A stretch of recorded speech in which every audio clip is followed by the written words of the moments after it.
Hello, I'm Jonathan. And I'm Kelly. We are two ordinary people living anything but an ordinary life. Together we make the Fantasy Life, and this is the Van Life Podcast. In this episode, we talk about the criteria that we use to find the perfect van. We needed a van that was super stealthy. That was probably priority number one. We needed a van that was going to be reliable because we had calculated the miles we were going to take on the trip, and we knew we were going to put a lot of mileage on the van and be driving a ton. Yeah, so it had to be super stealthy, had to be super reliable as far as the engine goes because we'll be driving a ton, and it needed to be big enough for both of us to comfortably live in there. And I think one of the biggest things, especially for Jonathan, was wanted to be able to stand in the van. Him being 6'1", it was a little harder to find that. And we knew cargo vans weren't going to do it for us because I didn't want to always be bent over or having to sit on the ground. Yep, and we had wanted an empty van. That way we could build it ourselves. Our budget was around $7,000 or $8,000. Like, we did not want to spend more than $7,000 or $8,000.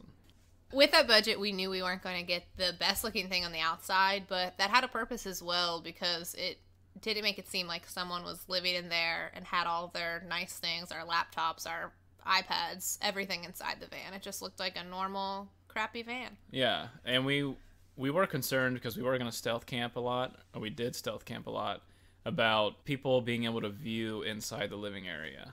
So, like, how do you divide the driving area from the living area? And it seemed like a lot of people just put up curtains or, I don't know, just kind of like temporary dividers. And we really wanted a partition that almost looked like like a painter's van or a contractor's van where you could not see behind it, but still had a door that you could access the living area. For anyone else that is looking for that comfort, it is hard to find what it's exactly called. Ours was a weather guard bulkhead is what they call it. So if it says it has a bulkhead, that means it has the partition where you can't see into the back.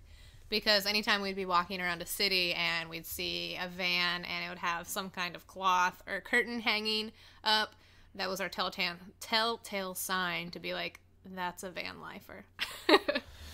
And clearly, a criteria for anyone's going to be mechanically sound, no rust on the body.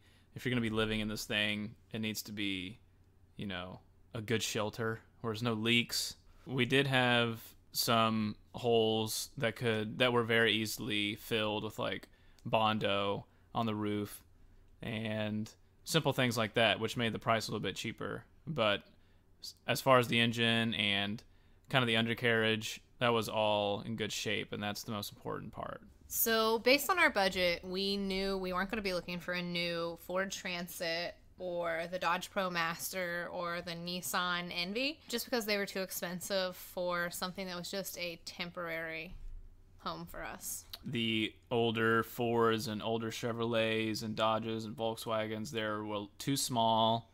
None of them had a high roof. And it was super expensive to add a high top to those vehicles. Yeah, adding a high top to me, is not an option. It's like more than the van itself. We also looked at like former ambulances or church, Passenger vans. Yeah, church vans.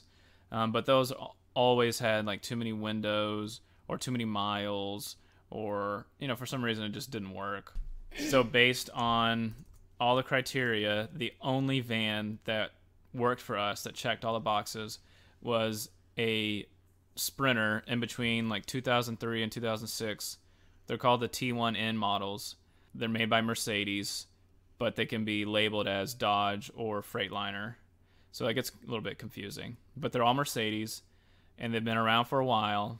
Thus, they were pretty cheap because ours had 100,000 miles on it. But that was relatively low for that engine. The engine is the most reliable diesel engine out of all the vans.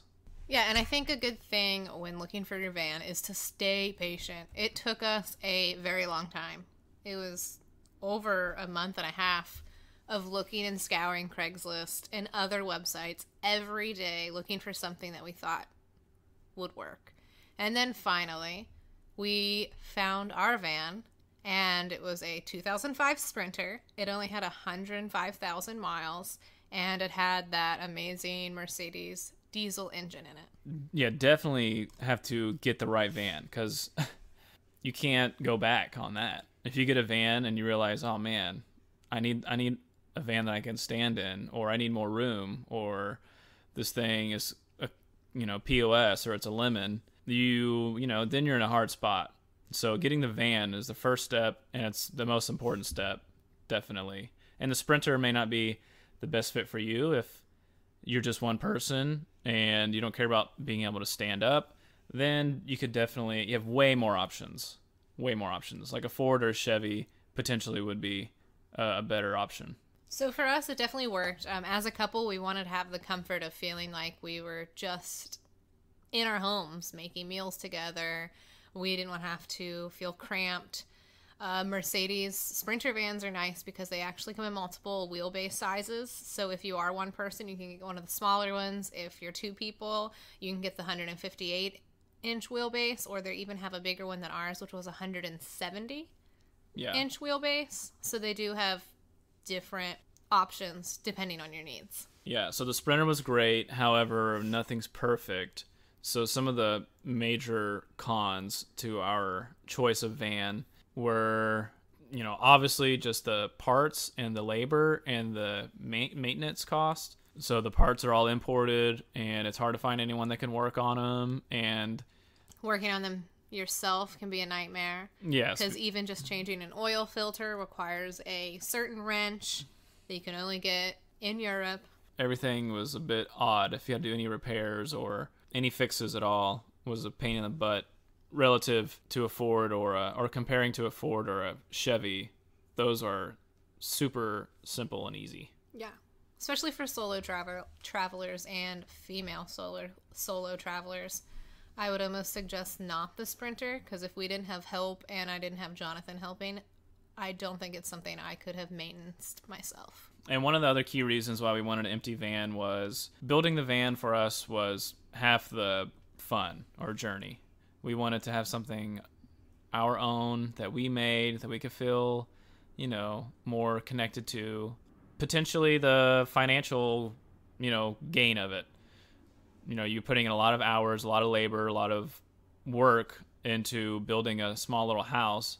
And depending on how well you can do, you can actually, flip those for a good chunk of change. And when building yourself, you have the flexibility of what materials you use and how much you spend. And our van was nothing like Instagram worthy, but it served a purpose for us, and we were able to build it, in my opinion, fairly cheap.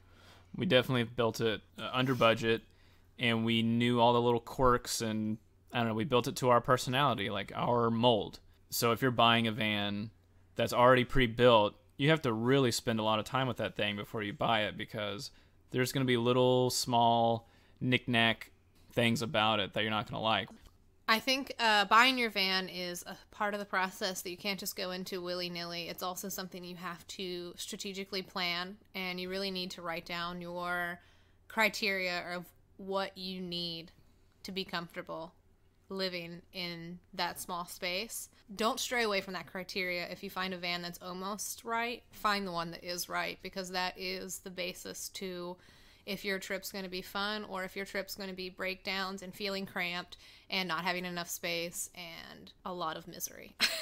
Yeah, don't sacrifice any criteria, because that's where you're living and you don't want to inconvenience yourself. All in all, we got the van we wanted, met all the criteria, under budget, and we could not have been happier with the van that we chose.